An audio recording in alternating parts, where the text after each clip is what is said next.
నమస్తే, welcome to our channel. ప్రస్తుతం అంతా పొలిటికల్ అనలిస్ట్ డాక్టర్ రవీంద్ర బాబు గారు ఉన్నారు. మాట్లాడే ప్రయత్నించేద్దాం. నమస్తే అండి. నమస్తే. అయితే వైఎస్ జగన్ గారి హయాంలో జరిగిన లిక్కర్ స్కామ్ సంబంధించి శివరెడ్డి భాస్కర్ రెడ్డి గారు కూడా ఒక కీలక పాత్ర అనేది ఉందని చెప్తున్నారు. అలాగే మొన్న రీసెంట్గా ఆయన విచారానికి తీసుకెళ్తుండగా ఆయన కొన్ని వ్యాఖ్యలు అయితే చేశారు. నాకైతే ఇందులో నాకు సంబంధం లేదు, ఇంకా పెద్ద పెద్ద కీలక పాత్రలు అయితే ఇందులో ఇన్వాల్వ్ అయి ఉన్నారు, నన్ను ఎందుకు లాగారని చెప్తున్నారు. అలాగే సమయం వచ్చినప్పుడు తెలుస్తుంది వాళ్ళు బయటకు వస్తారని చెప్తున్నారు. ఎలా చూస్తారు మీరు ఒక వ్యాఖ్యల్ని?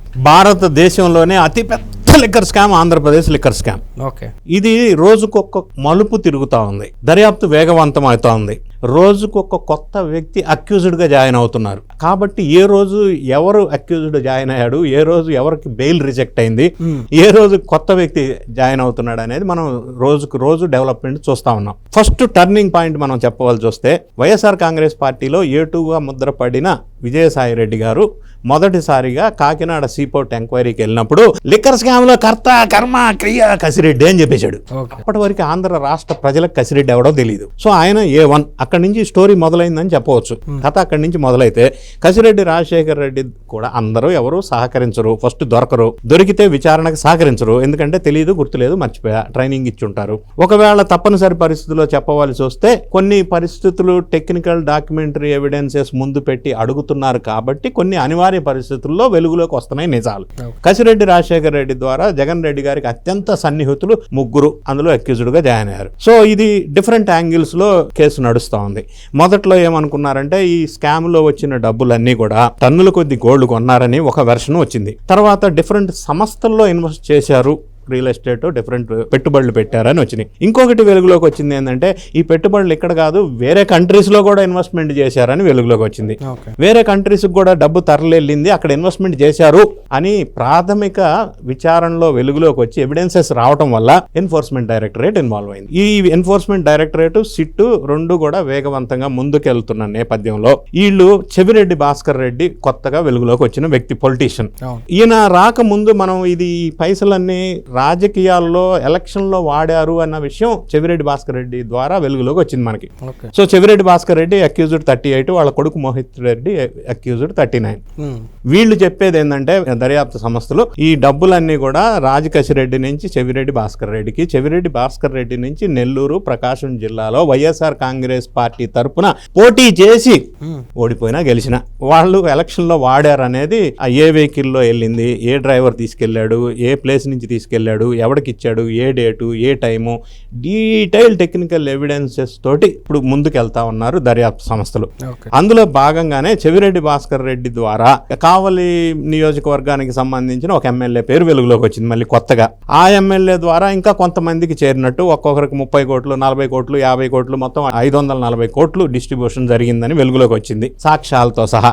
అయితే ఈ అమౌంట్ ఎలక్షన్ లో వాడగా మిగిలిన 47 కోట్లు మళ్ళీ వెనక్కి ఇచ్చారు సజ్జల రామకృష్ణారెడ్డికి, సకల శాఖ మంత్రి అప్పట్లో.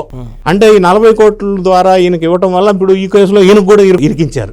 ఆ 47 కోట్లు ఈయనకు వచ్చినాయి అంటే ఈయన పాత్ర, ఈయన రోల్ ఇందులో ఉంది. సో రకరకాల వ్యక్తులు వెలుగులోకి వస్తున్నారన్న మాటకి చెవిరెడ్డి భాస్కర్ రెడ్డికి సంబంధించిన అనుచరులు బాలాజీ, నవీన్ అని ఇద్దరిని అదుపులోకి తీసుకున్నారు. వాళ్ళు కూడా కీలక పాత్ర పోషించారు. వాళ్ళని గుంటూరు జైల్లో పెడితే అక్కడ ఎందుకు పెట్టారని చెప్పి చెవిరెడ్డి భాస్కర్ రెడ్డి విజయవాడ జైలు దగ్గర రచ్చ చేశాడు. అంటే మానసిక స్థితి సరి లేకుండా ఎట్లా ప్రవర్తిస్తారో అట్లా ప్రవర్తించారు. మరి ఎందుకు ఆ విధంగా ఆయన ప్రవర్తించాడో తెలియదు. అందరూ అంతు చూస్తానంటున్నాడు, ఎందుకు చూస్తాడో తెలియదు. మరి ఆయన బాధ ఏందో, ఫ్రస్ట్రేషన్ ఏందో, ఆందోళన ఏందో, టెన్షన్ ఏందో మనకు అర్థం కాదు. ఎందుకు వీళ్ళంతా ఇట్లా విచిత్రంగా ప్రవర్తిస్తున్నారు ఒక పార్ట్. రెండో పార్ట్, ఎవరైతే ప్రజాప్రతినిధులు ఈ పైసలను ఎలక్షన్ కోసం వాడారో వాళ్ళు ఇప్పుడు భయపడుతున్నారు. ఎందుకు వచ్చిన గొడవ, వెలుగులోకి వస్తే మనం జైలుకి వెళ్లాల్సి వస్తుంది, అప్రూవల్ గా మారితే పోలే, కనీసం బతికి బయటపడవచ్చు అని ఒక ఆలోచన చేస్తున్నట్టుగా వెలుగులోకి వస్తా ఉంది. ఎందుకంటే జైలు జీవితం గడపడం కంటే అది బెటర్ అని అనుకోని ఉండొచ్చు.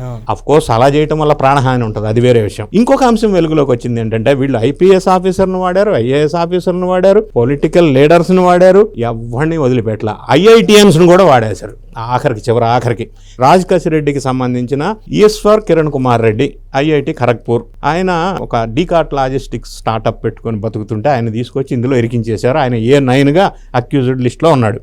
ఈయన ద్వారా ప్రణయ్ ప్రకాష్ అని ఇంకొక IITN చెన్నైలో చదివాడు, ఆయన ఏరోస్పేస్ ఇంజనీరింగ్ లో. ఆయన తీసుకొచ్చి ల్యాండ్ మార్క్ అపార్ట్మెంట్ అని చెప్పి ఈ ప్యాలెస్, తాడేపల్లి ప్యాలెస్ చుట్టుపక్కల ప్రాంతాల్లో హై సెక్యూరిటీ జోన్ లో అపార్ట్మెంట్స్ 20-30 ఉన్న ఫ్లాట్స్ ఉన్న అపార్ట్మెంట్ ని వీళ్ళు సీజ్ చేసుకున్నారు. అందులో ఇది పైసలన్నీ స్టోరేజ్, దాన్ని గోడౌన్ అనొచ్చు, అందులో స్టాక్ యార్డ్. అక్కడి నుంచి డిస్పాచ్ అవుతాయి, అక్కడికి వస్తుంటాయి. దానికి ఇన్ఛార్జిగా ప్రవీణ్ ప్రకాష్ అనే వ్యక్తిని పెట్టారు. ఆ ఏరియాలో ఆ అపార్ట్మెంట్లోకి ఎవరికి పర్మిషన్ లేదు ఎక్సెప్ట్ చెవిరెడ్డి భాస్కర్ రెడ్డి అని వెలుగులోకి వచ్చింది. సో ఈయన ప్రవీణ్ ప్రకాష్ని ఎన్నిసార్లు కలిశాడు, ల్యాండ్ మార్క్ అపార్ట్మెంట్స్కి ఎన్నిసార్లు వెళ్ళాడు, అక్కడి నుంచి ఏ కార్లో ఎక్కడికి వెళ్ళి నెల్లూరు ప్రకాశం జిల్లాలో ఏ అభ్యర్థికి ఎంత ఇచ్చారు మొత్తం వెలుగులోకి వచ్చినాయి. రకరకాల పేర్లు వెలుగులోకి వచ్చినాయి. వీటితో పాటుగా ఇంకొక ఐఐటిఎన్ సైమన్ ప్రసాద్ అని ఒక అతను, ఆయన విదేశాలకు పారిపోయాడు, లేడు, దొరకల. పురుషోత్తం వినయ్ కుమార్ అని ఇంకొక ఐఐటిఎన్, ఇప్పుడు ఆయన కూడా అదుపులోకి తీసుకున్నారు. వీటన్నిటికీ ఒక పార్ట్ అయితే ఈ స్టోరేజీ గోడౌను, ఈ ఎక్కడ మూమెంట్, ఇవన్నీ కూడా సాక్ష్యాలతో సహా వెలుగులోకి వస్తా ఉన్నాయి. ఇవన్నీ వెలుగులోకి వచ్చిన తర్వాత ఇంకా రావాల్సిన అంశం ఏంటంటే వీళ్లతో పాటుగా ఇంకెవరన్నా ఉన్నారా, ఇంకొక పెద్ద మనిషి ఇంకెవరన్నా వెలుగులోకి వస్తారా, లేదా డైరెక్ట్ గా బిగ్ బాస్ వెలుగులోకి వస్తాడా, ఒకటి.